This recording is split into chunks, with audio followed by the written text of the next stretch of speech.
नमस्कार, आपण पाहत आहोत पीबीएन महाराष्ट्र। भारतासह देश विदेशातील लाखो भक्तांचे श्रद्धास्थान असलेल्या शिर्डी येथील साईबाबांच्या झोळीत भाविक भरभरून दान देत असतात।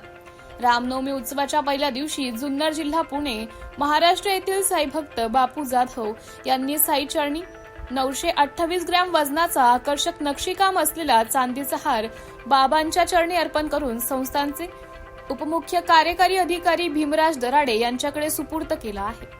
सुंदर नक्षीकाम असलेला हा हार साईबाबांच्या चरणी अर्पण केल्यानंतर साईबाबा संस्थानच्या वतीने संस्थेचे उपमुख्य कार्यकारी अधिकारी भीमराज दराडे यांनी देणगीदार साईभक्तांचा सत्कार केला। तसेच शिर्डी येथील साईभक्त तुकाराम मुखेकर यांनी साईबाबांच्या चरणी सुमारे 1,69,500 रुपये किमतीचे 50 क्विंटल गहू अर्पण केले।